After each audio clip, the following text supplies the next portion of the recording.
Good evening, everyone. Thank you for joining us once again at our Sunday night program.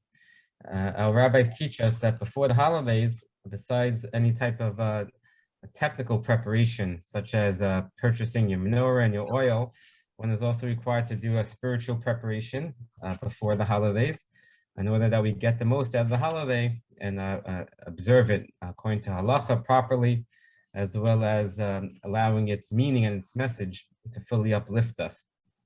Tonight we have the honor to hear from Rabbi Ilan Feldman, the senior rabbi at Beth Jacob in Atlanta. He was the assistant rabbi under his father, Rabbi Emmanuel Feldman, also a well-known pulpit rabbi who held the position in Atlanta for 39 years. I believe I just overheard that he's now living in Eretz Israel, has his chus to be in Eretz Israel.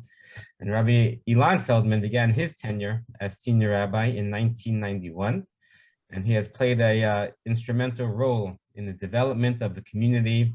He is the founder of the Torah Day School of Atlanta and serves as its rabbinical advisor. He helped bring the Atlanta Scholars Kollel to Atlanta and serves as the dean of the Atlanta Kashrus Commission. He has smicha from Ner Yisrael, as well as a degree in counseling psychology. It's a great honor for us to hear a shir from Rabbi Feldman this evening in order to prepare us for the wonderful holiday of Hanukkah, which begins 1 week from tonight.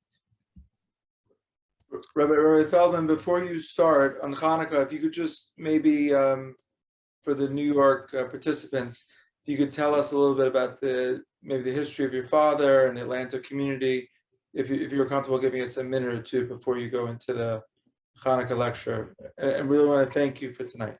Go ahead. Sure. First of all, thank you, Rabbi Babich, and thank you, Jacob, for hosting me and giving me the honor of talking to your community. It's great to get exposure to some other groups. It really is. It deepens and widens one's experience and has you think about things that maybe you didn't think about when you're when you're talking to your own people. And I may have some people on here. Thank you for the invitation for Beth Jacobites here in Atlanta to join. So if any of you, I don't know who's on there, but if any of you are out there, hello, fellow Southerners, and hello all of you Northerners, north of the Mason-Dixon line. Let me just say this about the history very briefly. The short of it is that in 1952, when my father assumed the position here, the shul was Orthodox in name only. It had some founding members who were Yiddish speakers. There was no formal Jewish education here in Atlanta. The conservative movement was in its prime.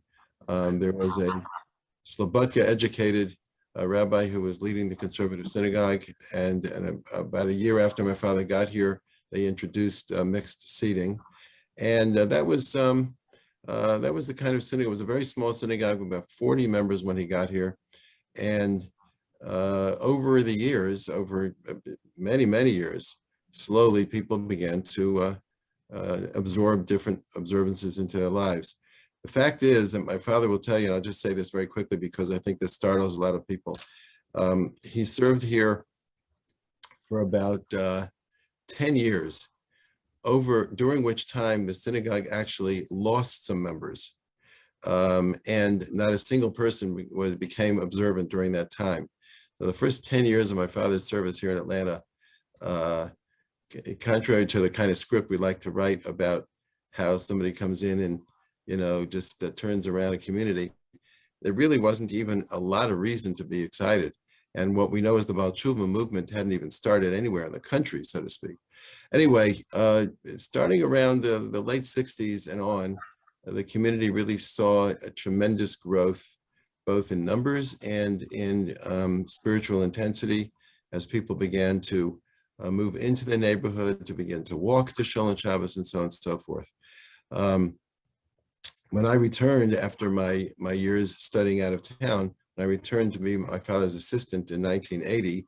The synagogue still had a Hebrew school because day school was still not a total widely embraced practice. So we had many members of our synagogue who sent their children to public school and to 4 or 6 hours of of education in the afternoon and on Sundays. And we had an NCSY, and we had an overwhelming percentage of our NCSYers came from public school. And over the years, things have changed as the complexion of the Orthodox community has changed. In 1987, we brought in 4 people to form an outreach kollel. The goal was to have rabbis who would spend their time studying with people. At that time, that was a fairly revolutionary idea. They would study by themselves for half a day, and then they would spend the rest of their day after, say, 12 or 1 o'clock, studying with people in their offices and conference rooms and their homes. And that Atlanta Scholars Kollel took off and really became a powerful outreach tool.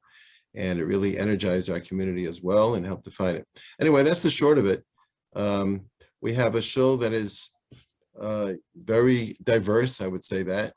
We have many Baalei Tshuva. We have people who are members of the synagogue who are not fully observant. We have people who are knowledgeable rabbis and scholars who are either teachers or who perhaps are business people as well. So we have every kind of Jew here. And the shul is constantly growing and changing. It's never stationary, never static. So I appreciate that. What was the book on your father? If somebody wants to read about it, what's the name? Probably the book that my father is most well known for is Tales Out of Shul. He's written a number of books.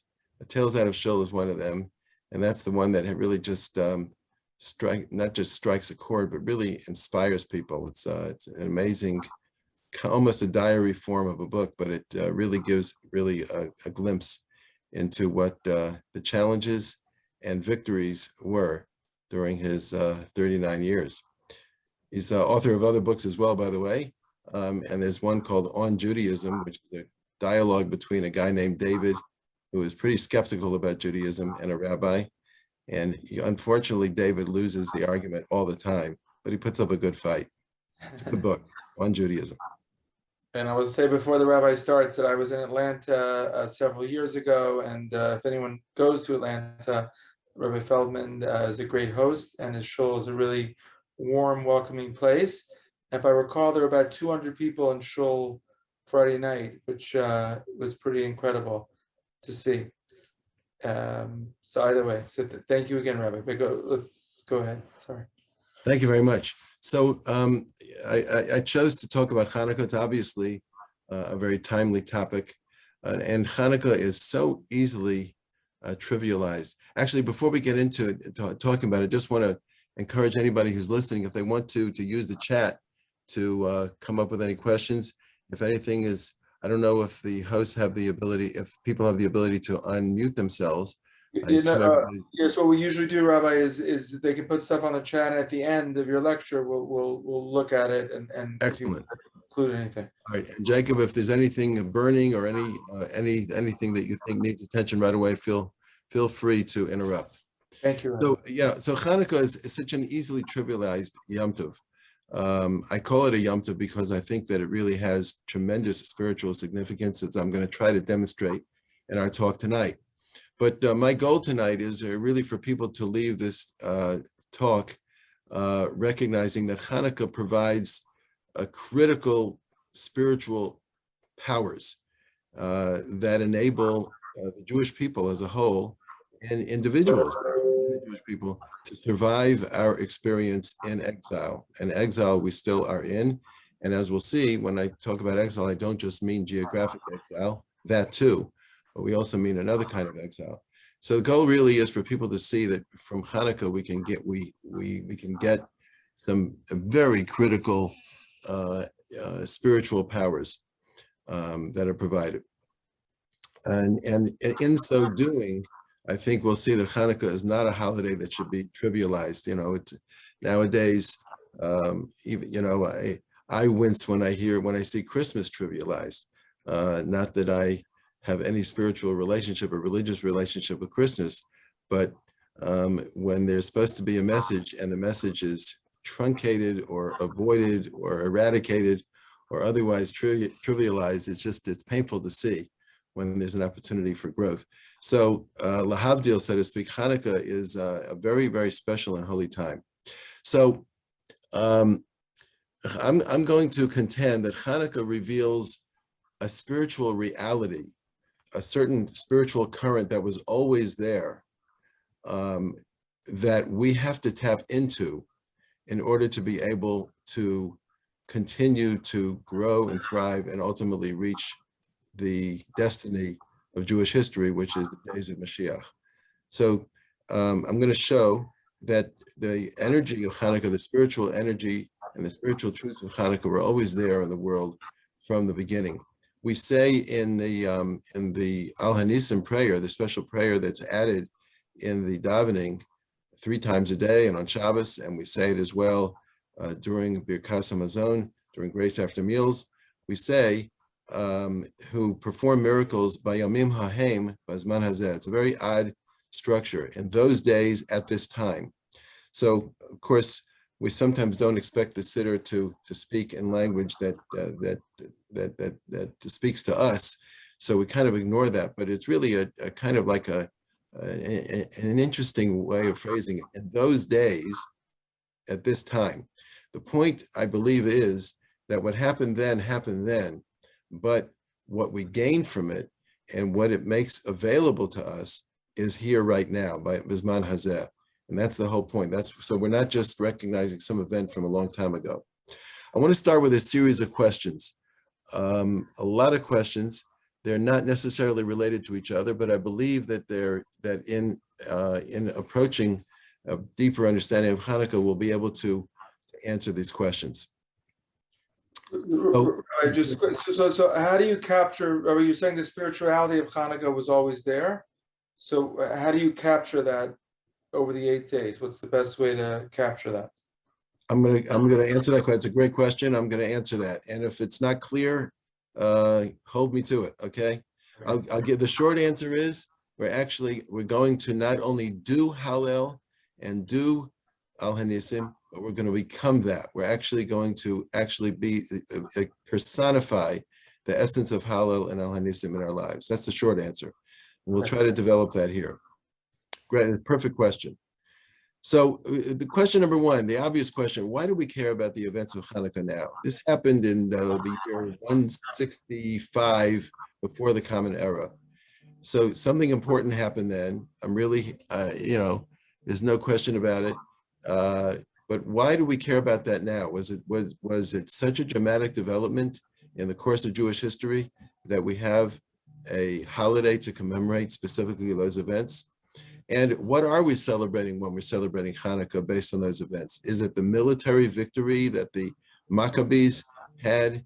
Is it, as I've seen some people depict, is it some kind of a civil rights victory that the indigenous people of Palestine, who happen to be the Jews, thwarted the efforts of a foreign power to colonialize them? We repelled their efforts. What is it exactly? What's so important about what happened? The obvious question. And then secondly, why do we celebrate with the menorah? So there was a miracle of oil. The oil lasted 8 days. So therefore, we're going to say, so that miracle was so significant that we light the menorah every year just to remember that there was a vial of oil that lasted 8 days. It was only supposed to last 1 day. Why is that so significant that all over the world for thousands of years we're lighting a menorah or kindling a menorah?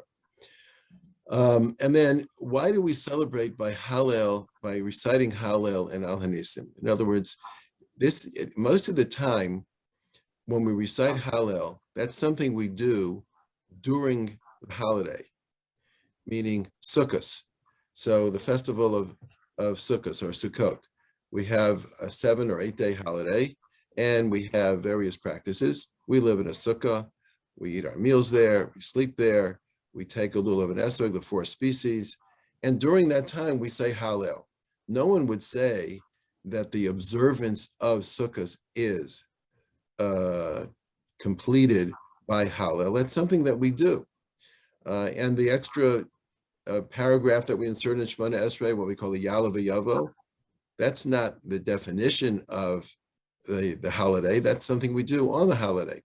And yet when it comes to Chanukah, other than lighting the menorah, there is only one other practice, and that practice is defined by the Talmud, by the Gemara, as the operative practice of Chanukah.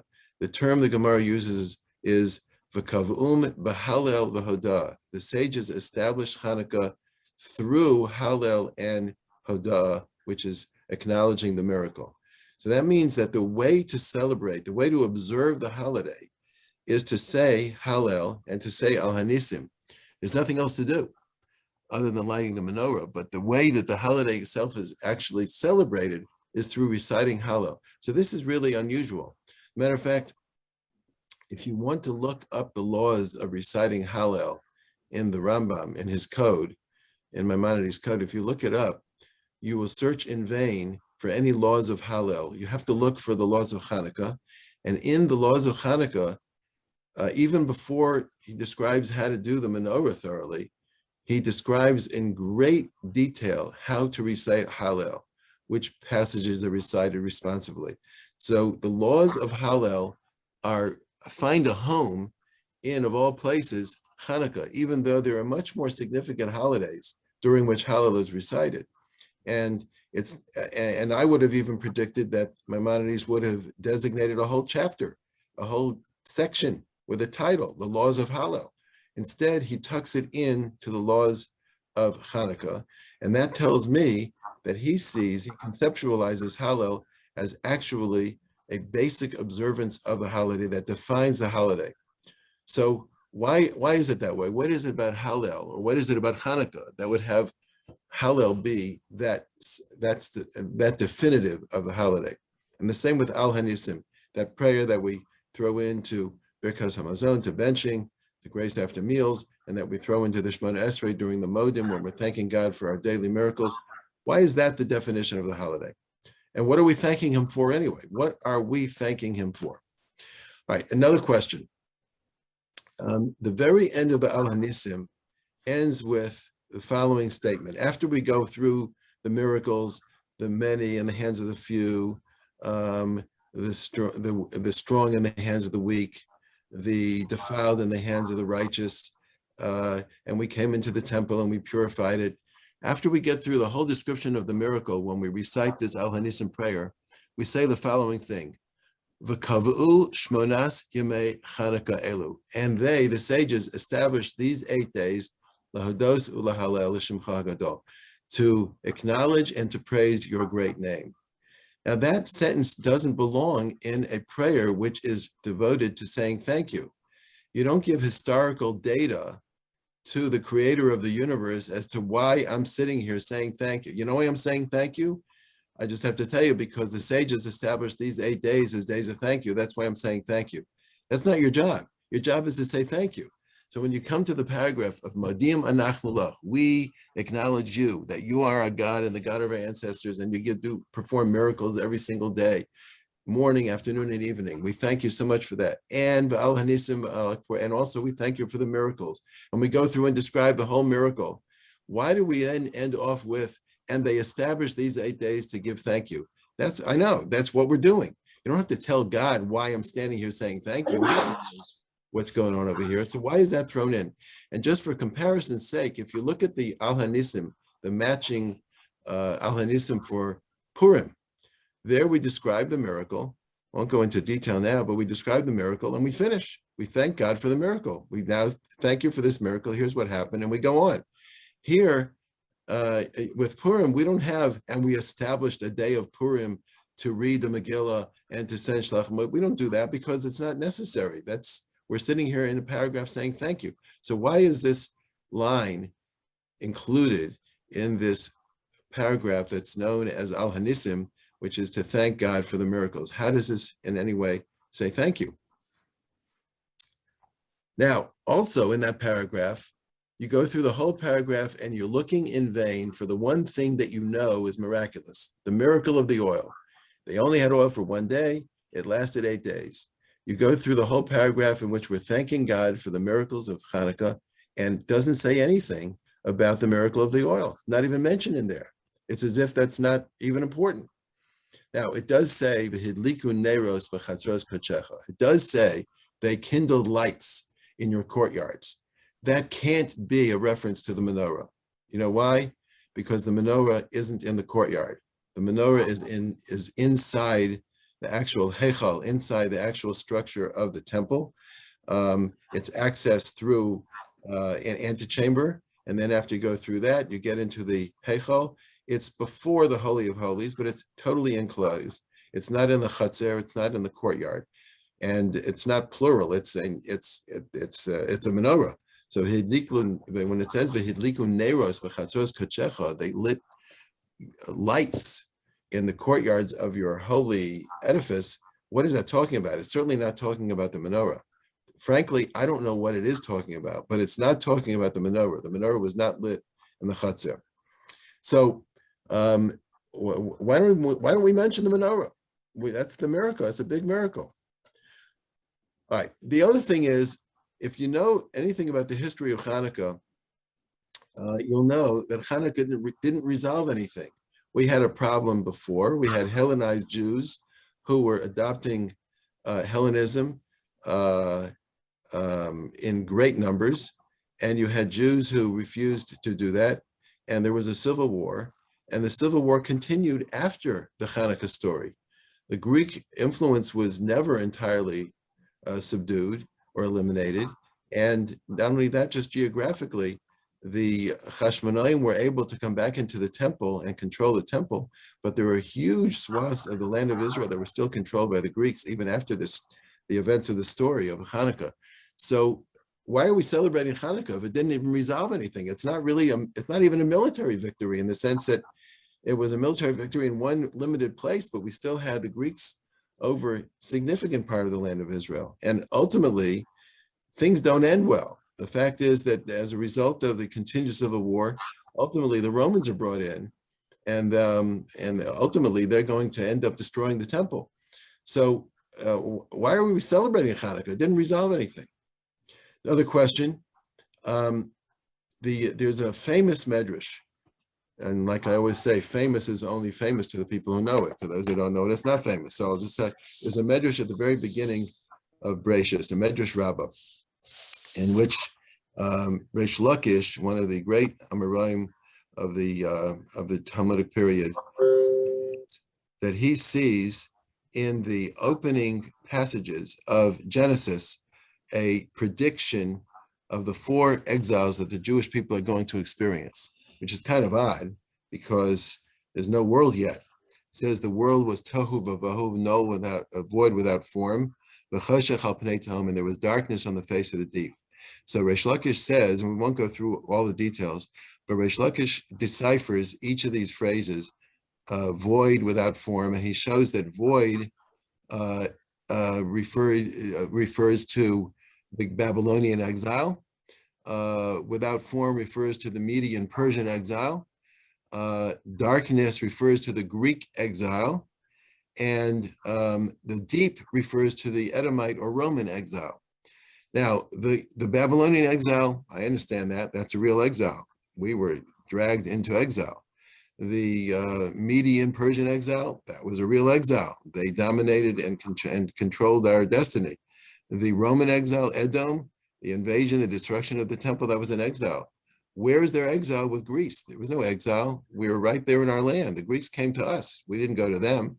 So we were never expelled from the land of Israel. And yet the Medrash calls it exile. So in what sense, why is it called exile? Now, I want to make a pause here for a moment and just appreciate the significance of what Reish Lakish is saying when he's saying that the Torah is describing, at the very beginning of the Torah, is describing 4 exiles that will overcome the Jewish people. What are you talking about? You don't have humanity yet. You don't even have landmass yet. And here you're telling me that you have all these exiles? So right now we have to understand that the exiles of the Jewish people are manifest in a physical form by having people actually be brought into exile, being expelled from their land, and so on. But that's the physical manifestation of a spiritual struggle. Each exile represents a spiritual force coming to contend with the spiritual force of the Jewish people. So an exile doesn't mean purely geographic exile. What it means is that the forces that came to bear on the Jewish people were already there from the very beginning of time. God brings form to the world, but in the world that God created was a Babylonian spiritual energy, a Roman spiritual energy, a Greek spiritual energy, etc., and a Jewish spiritual energy. And the point of this medrash is that at the beginning of time, these forces were already destined to clash with each other. Now, the very end of the passage at the beginning of Genesis that we're interpreting here says, "Ruach Elokim merachefes al pnei hamayim." The Spirit of God was hovering over the waters. Now, the Spirit of God hovering over the waters is interpreted to mean that the Spirit of Mashiach, so to speak, the King Mashiach, who will ultimately manifest himself, representing God's reign on the world, was hovering over the waters, which means while we have all this soup of spiritual energies clashing with each other, contending with Israel, we also have ultimately the King Mashiach. Now that tells us something very important. That means that all these energies that are going to be brought to bear throughout history aren't just interruptions of what's supposed to happen. They're actually part of the plan, which leads us to understand that the exile experience for the Jewish people was always something not just to be endured, but something to be used. That the exile experience is designed for us to actually accumulate a strength that's made necessary by the exile so that we can then become more of the Jewish people that God wants us to become.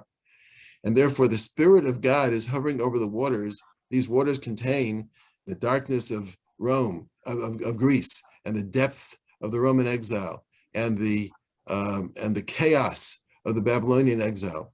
That's because these things are going to, all of that is going to lead to it. So we're going to talk tonight about how the Greek exile, if we can call it that, and it seems we can, how the Greek exile actually develops a strength in the Jewish people that we're still tapping into and that we still need this very day. What does that mean? So if we never had the Greek exile, we'd be lacking in... We would not be, very good. If we didn't have the Greek exile, we would not bring to the fore a certain spiritual strength, which we will call Halal v'Hodah, the very thing that you were asking about before. The ability to epitomize what it means to be a person who says or thinks or is Hallel, a person who actually understands Hodah, acknowledgement. That is the essence of a Jew, and without the challenge of Greece, it wouldn't have developed. It was always there, but it wouldn't have developed as well. So, for example, I'm getting off the script, so to speak, which is fine. It's always better that way. We have the leader of the Jewish people, the royal figure, comes from the tribe of Yehuda. Yehuda himself has a name which comes from Hapam Oda es Hashem.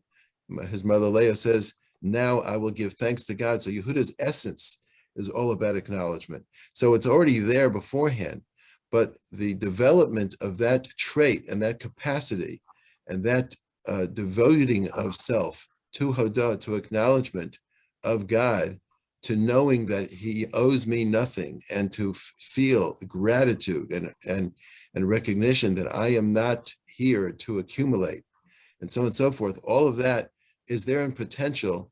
The Greek challenge develops that potential and brings it out to the fore. Does that at least begin an answer? Yes, thank you. All right, thank you for your questions are great, so keep on popping. Now, I'm still asking questions, but you can start. You see what direction we might be going. There's a famous medrash. As a matter of fact, it's part of the medrash that I quoted before. When the medrash. For those that don't know, how would you describe what a medrash is? Thank you. A medrash is rabbinic commentary. It's actually transcripts of the rabbis discussing the traditions that they had that accompany interpretation of the written Torah. That's probably the best way to say to describe it. So the Medrash says when it's describing Greece as darkness, the Medrash goes on to describe what the Greeks did. The Greeks says the Medrash forced the Jews to write. It's very weird. Kisfu lachem al keren hashor, write on the horns of oxen. Quote, we have no share in the God of Israel. That's what the Greeks did at the threat of death. They told Jews, write this on the horns of oxen. Now the question is, why did they want it written on the horns of oxen? Some say because oxen would move around and it would be the best way of advertising. They didn't have social media yet, so oxen were social media. But I believe that there's something much more intrinsic to the message of Greece that was written on the horns of oxen. We'll get to that. While we're at it, I will tell you that Maimonides, when he's describing the history of the Hanukkah story in order to set things up to tell us why we're observing Hanukkah, one of the things he says is that the Greeks extended their hands onto our daughters, which is true. There was a decree by the Greek generals that any Jewish woman who'd get married had to first spend the night with them. That was a way of humiliating and violating the Jewish people to make sure that they had no semblance of sanctity. And so that was one. So Maimonides mentions that they extended their hands against our daughters, but he also says something which doesn't appear in most places and in sources that describe Hanukkah. He says they extended their hands against our finances. Pashtu Yudeim b'mamonam. They extended their hands in the finances of the Jews. Now, where do we find that anywhere in the story, in the Talmud, or anything like that? So I want to try to show where that actually worked its way in as a result of the philosophy that Greece was trying to foist onto the Jewish people. Now, this Hallel prayer that we talked about, it's typically reserved for a redemption story, like Pesach, right? Pesach, we say Hallel at the Seder. Why? Because we're celebrating redemption. But here, if we're celebrating the miracle of the oil, there's no redemption there. So that's really just another footnote question. And one final question. When the Talmud describes the events of Hanukkah in order to explain to us why we're celebrating Hanukkah, it goes through the whole story.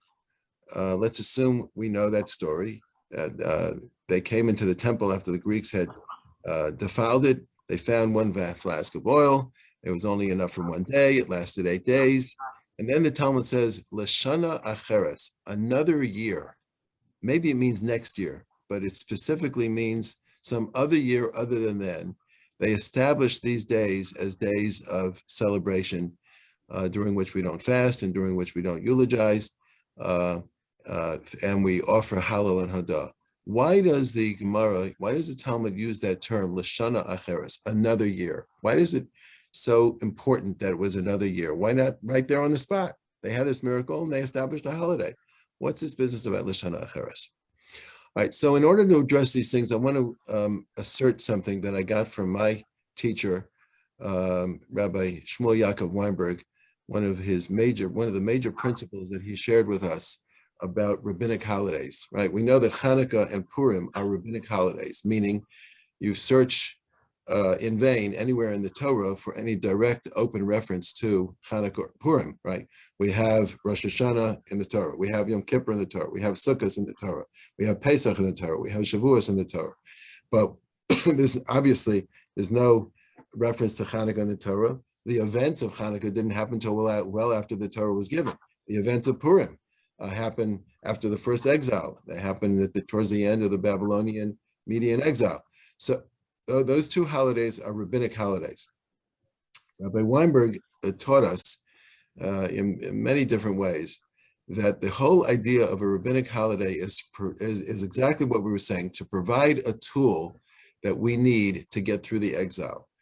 So, for example, Purim, which celebrates the miracle of the salvation of the Jewish people from the hands of Haman, so there, Purim celebrates the hiddenness of God, the ability of a Jew to see God's hand even while it's hidden, because there were no open miracles in Purim, right? And that skill of the Jewish people being able to see God in hiding, even though overtly there were no open miracles, it was a 9-year process of various coincidences, quote unquote. That's a skill. That's something that's necessary for the Jewish people to have in order to be able to endure the exile. Similarly, Chanukah is a rabbinic holiday designed to underline and promote the character traits and the spiritual attitudes necessary to get through exile. So how does that work? So let's put ourselves in the position of the rabbis of the time. You have this military battle, a small band of Jews stand up and they say, Mi chamocha ba'elim Hashem. That's what the word Maccabee comes from. Maccabee is an acronym in Hebrew from the passage in the Song of the Sea, who is like you among all the powers, O God. And the Maccabee stood up, defying all logic, because there was no hope to be able to defeat the Greek army, but they had no choice. They felt that there was no life worth living without fighting, because they were not going to succumb to the Greek influence, and they fight this war, and surprisingly they win. They come into the temple and they light the menorah. Interestingly enough, the Talmud makes a big deal out of the fact that the oil that they found was pure. Halachically speaking, if everything is defiled, you're allowed to use defiled oil. So what's the big deal? They found one vial of pure oil, of non-contaminated, non-halachically contaminated oil. Who cares? So the point is that something unusual was going on over here regarding the oil.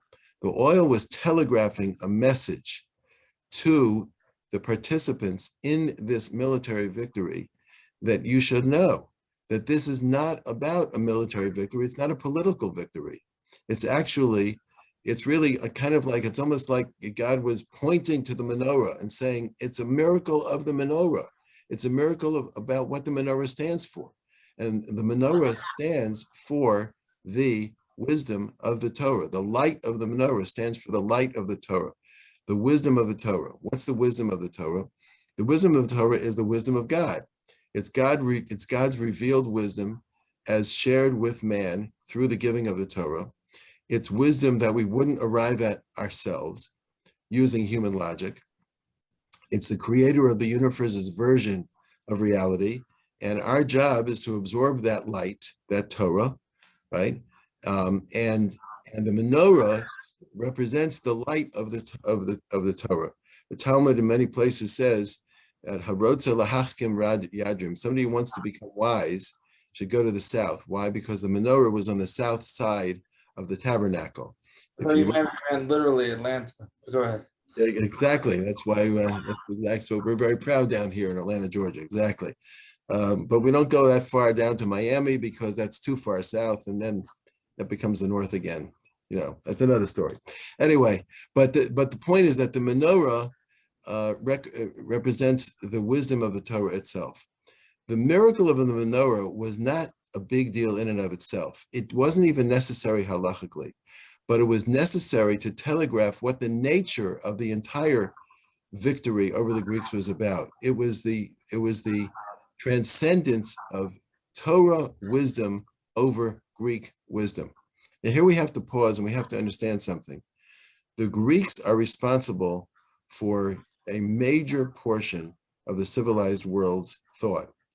The Greeks are responsible for major innovations in human thought and in civilization and in improving the quality of life and in introducing even the concept of democracy, in introducing the idea of contemplation, of thought. The Greeks are not an unrefined and uncivilized culture, just the opposite. The philosophers of Plato and Aristotle and so on and so forth, these were manifestations of Greece. Greece is also responsible for a tremendous contribution to aesthetics, to beauty, to to the grandeur of life, and so on and so forth. But they saw that as the end all. They saw human reason as the end all. And their approach to life was extremely attractive. It was extremely attractive. First of all, there was significant hedonism involved because pleasure was experienced for pleasure's sake. But it also put man at the center of everything. Man's mind, man could reason through everything. Man could observe whatever man could see. Man could think it through. Man could use his head, so to speak, mankind's mind, in order to process reality. It was a very enticing and inviting kind of an approach to life. And that's why the encounter with Greece was indeed an exile. It wasn't an exile geographically, but it was a very insidious exile because we were exiled from ourselves, because we were asked to embrace a new and alien way of looking at ourselves and what the nature of man is. So it wasn't so much the oppression of the Greeks, but as much as it was the self-imposed abandonment of our own adherence to Torah that ended up being the problem with Yavan, the problem with Greece. Let me just review a couple of the attitudes that came out of Greek philosophy. Number one, again, I'm doing this superficially, so I don't claim that I'm doing an adequate summary, but I'm just trying to highlight a couple of points here. The human mind understands everything, and it's the highest form of wisdom available. There is no higher form of wisdom. Number two, the human body is beautiful and perfect.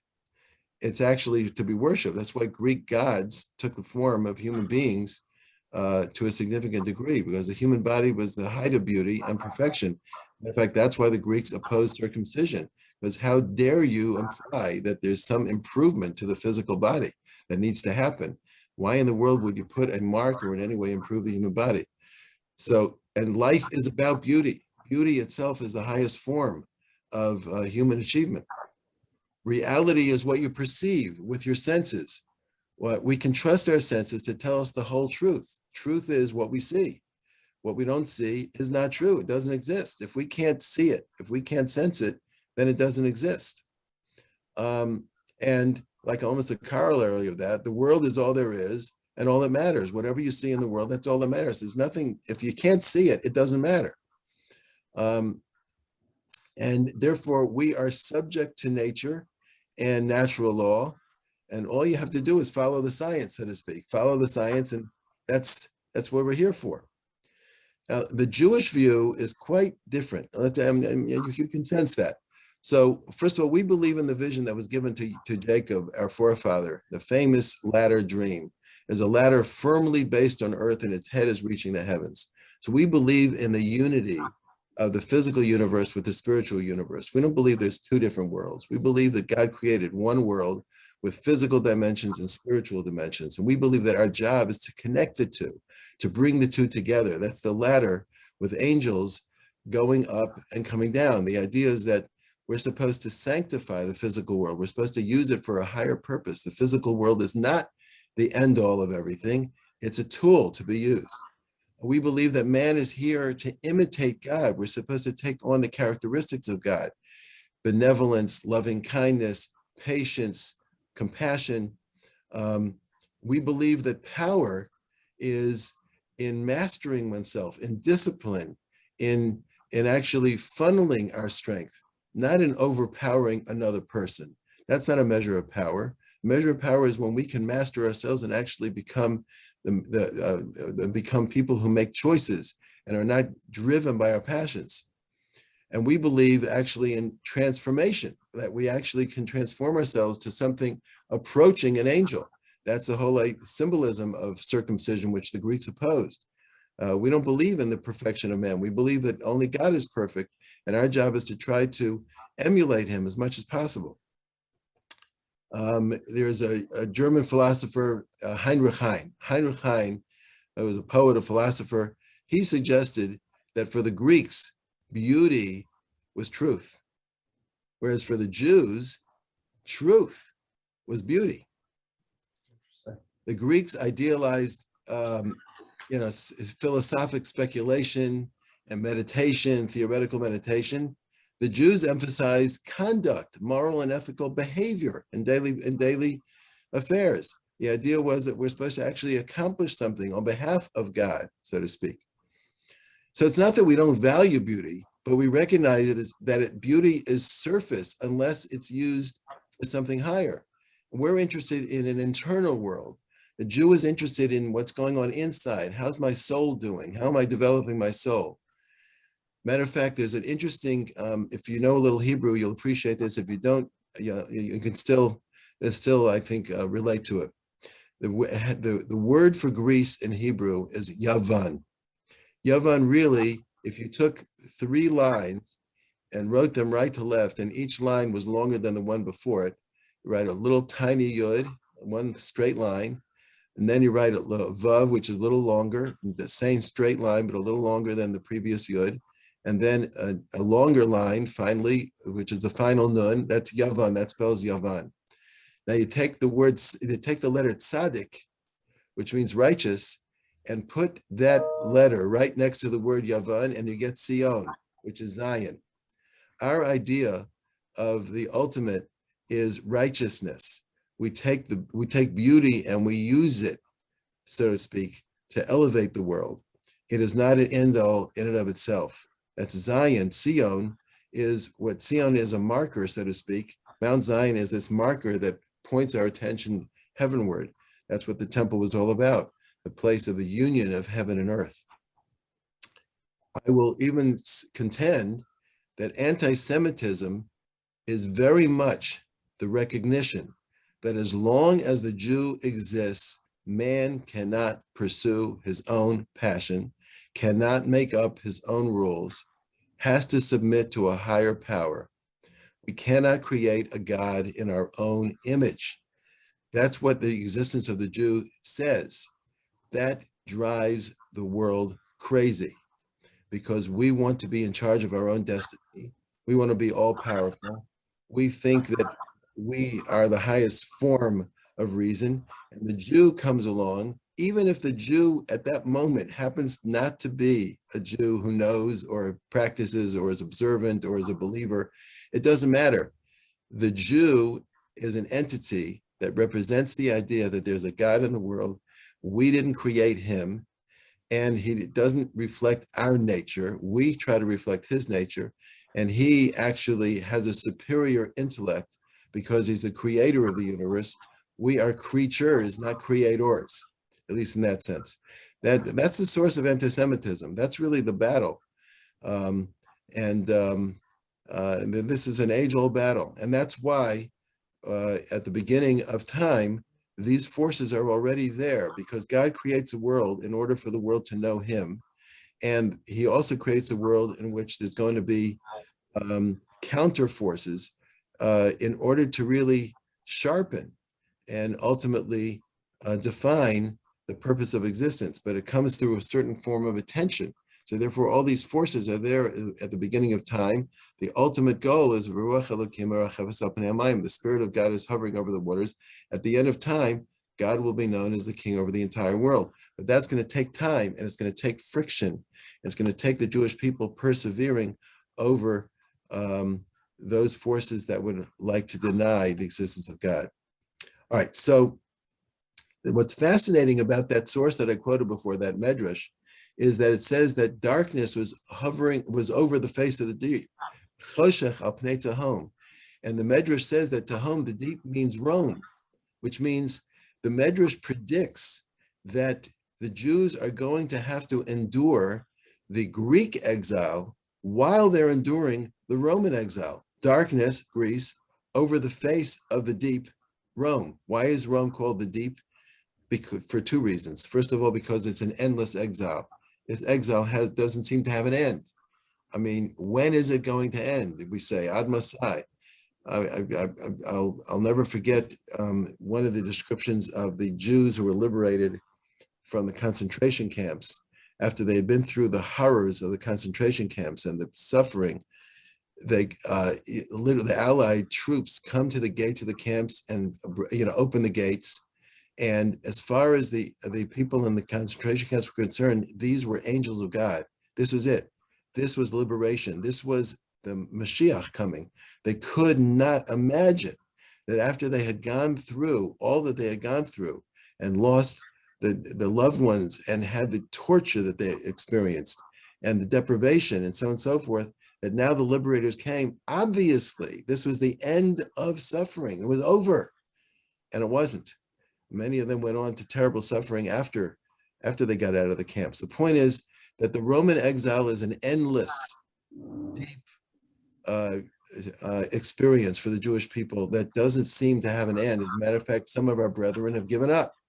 They actually gave up on any return. That's why we have certain segments of the Jewish people that wrote a new siddur that doesn't pray for redemption, doesn't pray to get back to Jerusalem, because come on, let's get real. It's never going to end.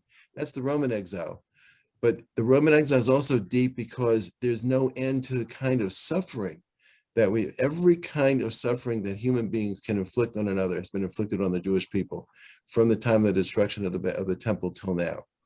Yes, we have had moments of respite. Yes, we have had moments of great service of host nations. There's no question about it. But we've also had 2,000 years of terrible suffering. During that time, not only did we have to physically exist and survive, we also had to spiritually survive. We had to hold on to the Jewish view of life while we're also trying to hold on to life itself. That's darkness, Greece, on the face of the depth, Rome. So we're dealing with both of those things. And that's what's going on right now. That's what assimilation very much is. The appeal, there is a tremendous amount out there in the world that's very appealing, that invites the Jew to abandon the stand that we are for God running the world, for there being a higher authority, for there being a higher intellect, that we don't understand everything that's happening, that we don't have to understand everything because we are not the highest form of existence, God is, and that our job is to elevate ourselves and purify ourselves by improving ourselves, by mastering ourselves. So this is where we're still dealing. We're still very much dealing right now with the tension of the Greek exile, which is not finished.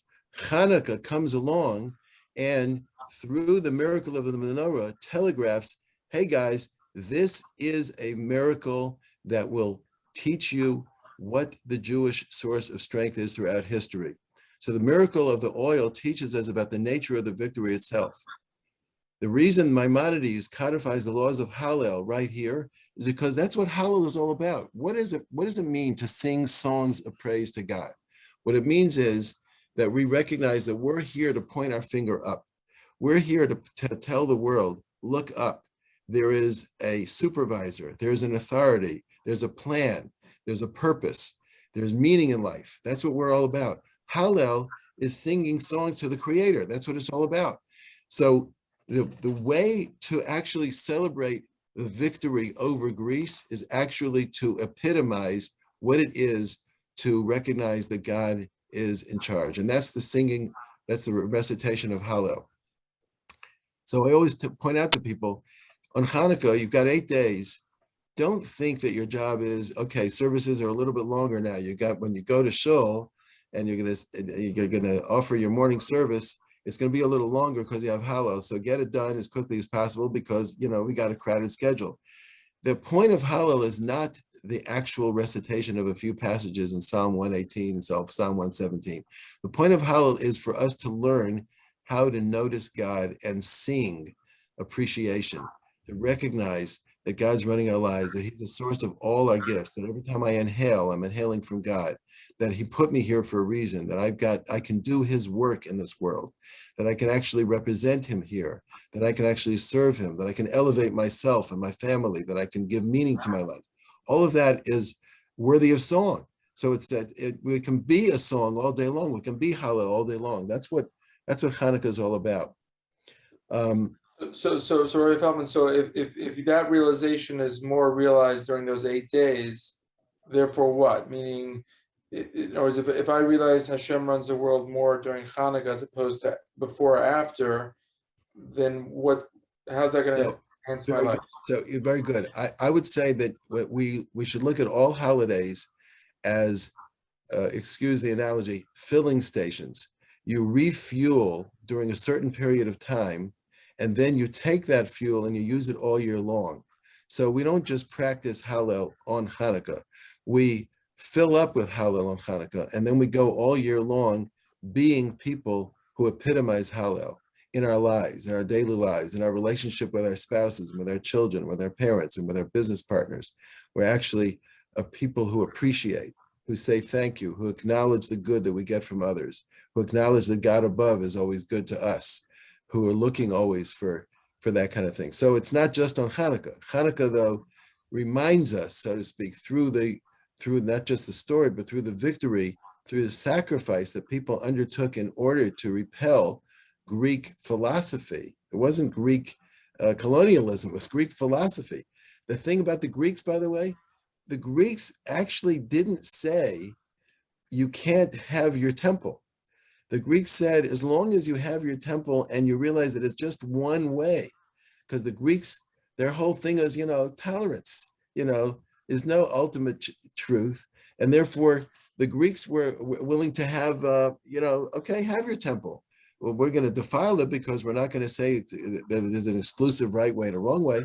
But they weren't there to deprive us of Jewish culture. They cultures are wonderful, but they certainly didn't want us to assert that there is a God and that he has expectations of human beings. So when the Talmud says another year, they set up the holiday, it's precisely the point. The sages of the time needed to absorb the message of the holiday before they knew that it was eternally valuable. They needed to see that this was not just a temporary respite in a battle. They needed to see that this was something that really was a time of that propels us throughout history to be able to take on the Greek philosophy, which would smother and darken the light of Torah if we're not careful. And therefore, they waited a year. Nowadays, for example, there's a tremendous amount of controversy about whether Israel Independence Day should be a holy day or not. One of the problems that we have is we need to be able to look at history and know, is this a temporary event? Is this an event that has lasting value that people will be able to live off of 100, 200, or 500 years from now? So that takes a lot of wisdom. The Hanukkah song says, some people may know it in Hebrew, B'nai Vina Yemei Shmona, right? B'nai Vina Yemei Shmona Kavu Shiru Anahanim. B'nai Vina, people of understanding, took 8 days and established it for song and praise. Meaning it took understanding to know that this was eternally valuable, what happened over there. It wasn't just something that happened at one particular moment. And then I'll close with this. One of the major aspects of Hanukkah is Pirsume Nisa, which is Aramaic for publicizing the miracle. That's why we like the menorah. The idea of lighting the menorah originally was to be put outside your door so that everybody out there knows that you're celebrating that there was a miracle. Why? Because the idea of a miracle itself is against everything that Yavan, that Greece stands for. The idea of a miracle is that there's somebody who controls nature, that nature isn't the top form of existence, that there is a creator who started the world. You know that Aristotle believed in believed in God. He actually believed that the world coexisted with God, that God didn't start the world. Because once you believe in a creator, then nature is a tool of the creator, and the creator is above it and can control nature. So we actually use the miracle of the menorah to say, we believe in the miraculous. We believe that God controls the world. He doesn't normally do miracles. We don't count on miracles. We don't live for miracles, but we know that God controls everything. We light the menorah and we publicize to the world there was a miracle, and that miracle symbolizes the source of Jewish power, which is the recognition that we represent God, and that's why there's a Jewish people.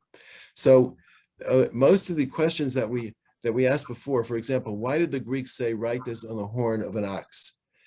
You know why they wanted to write on the horn of an ox? Because an ox represented mundane, earthly undertakings, plowing the ground, earning a living. They wanted the Jews to say, yeah, God's up in heaven, but down here, it's an earthly existence. There's no connection to heaven at all. And therefore they said, write it right on the horn of an ox, that you have no share in the God of Israel. They also wanted to remind the Jews, you guys once worshipped an ox. You guys are no better than anybody else. You guys once worshipped the calf, so to speak, a golden calf. So they wanted really to demean the Jews. But the main thing is they wanted to separate between heaven and earth and let earth be in the domain of human beings. They were quite happy to have a spirituality that had nothing to do with the physical universe. You can have your God, just don't claim that he sanctifies the physical universe. We'll take care of that. You can have heaven. Anyway, so these are some of the aspects of Hanukkah that I think are so important. One other point, if I can add, I know it's getting kind of late here. One other point about Hanukkah. The menorah in the temple every single day was kindled by the Kohanim. And where did they get the fire from? The fire of the menorah had to come from the altar. The altar had a fire on it. They would take actually the fire from there on kindling and they move it over to the menorah to kindle the menorah each and every day. Why is that? Because the light of the menorah, which symbolizes the light of Torah, can only be sustained when people are willing to sacrifice for it, when they're willing to be dedicated to it, when they're willing to see that there's something larger than themselves that they're living for. Sacrifice comes, dedication, self-sacrifice comes when you realize that your life is about something bigger than you. It's the most freeing thing in the world when a person realizes that he's living for something more than him or herself. When you realize that you're living for something that large, that you're there in part of a larger plan, then it makes life worth living. When you're living for yourself, it's after a while it becomes kind of boring. But the whole idea of the menorah is that it comes from the light of the altar. The altar itself symbolizes the idea of not human sacrifice, but sacrificing of self, of comfort for a larger good, comfort for a larger cause, and that actually I'll realize full potential when I actually am connected to something larger than me. In that case, it's when I'm connected to God himself. Beautiful. Shkar, Rabbi. I'm going to invite Rabbi Babbage back. Rabbi Babbage, hopefully has some questions. Yes, thank you, Rabbi Feldman, so much for that truly beautiful share. And Thank you. Time this evening. I just had two questions, one pertaining to the shir itself and one to your introduction. In terms of the shir, I believe you mentioned from your Rosh Hashiva that Hanukkah is really meant to be a holiday that guides us for the Gullus, right? And you very eloquently explained, how that is. But it is quite curious that, Hanukkah occurred right when Klal Yisrael returned to Israel, to Eretz Israel, after they were exiled the first time. Purim was the first exile in the Gullus. So why is it that Hanukkah, which occurred after they returned, should be the holiday that guides them in the Gullus when they just experienced another holiday in the actual Gullus not too long prior? Yeah, but I think your question forces an answer. I think it's a great question. I'm actually I never really considered it until this moment, but I would say that there's a progression, which is that the first exile that we had once we had the temple, the exile of Bavel, trained us first of all that there is a physical destiny, that there's geographic exile and there's a physical return possible even after exile, and that was the first redemption, so to speak, from the Babylonian exile. And the second one is, okay, but there's more. You're going to be going into a long and bitter exile. You need to know that there's spiritual power that you have, even in the face of other ideologies. So I think there's a kind of a progression there, but your question requires more thought. It's a great question. Thank you. So basically what you're saying is that Purim is also part of the equation. Purim teaches us that about the eternality, the eternal nature of the Jewish people physically. And Hanukkah adds to that spiritually also the Yiddishkeit will remain, and the two of them together prepare the way for the Roman exile, which is both a threat in terms of our physical body and our spiritual existence. Yeah, that's great. That's great. Thank you. You said it better than I was saying it. Thank you. Appreciate that. And one other question, with your introduction, you mentioned, for many years have heard stories about the remarkable expansion of the Atlanta community and Yiddishkeit and Orthodoxy. But you were very interesting mention that the first 10 years of your father's tenure didn't really have much growth. If anything, you saw a decrease in shul membership. 10 years is a long time. You got to respect the board that gave him a 10-year leeway. But you said after 10 years, all of a sudden things began to change. But what exactly was the impetus that sparked that change after 10 years?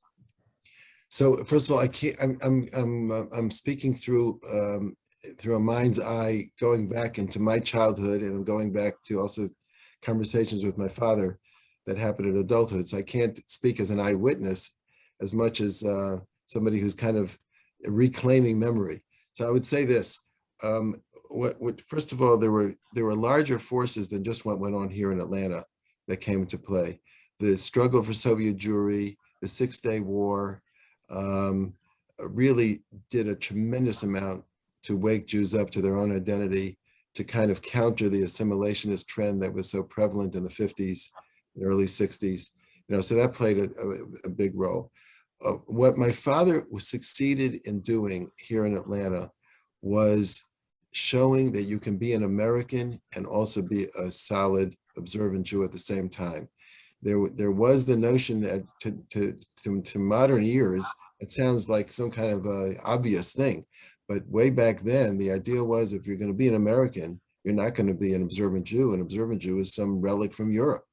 And my father, who had a master's in English, who was a wonderful orator and a great writer, and who played tennis and who related to people on their terms, and who made no judgment, basically said, one step at a time, but you don't have to stop being an American in order to be an observant Jew.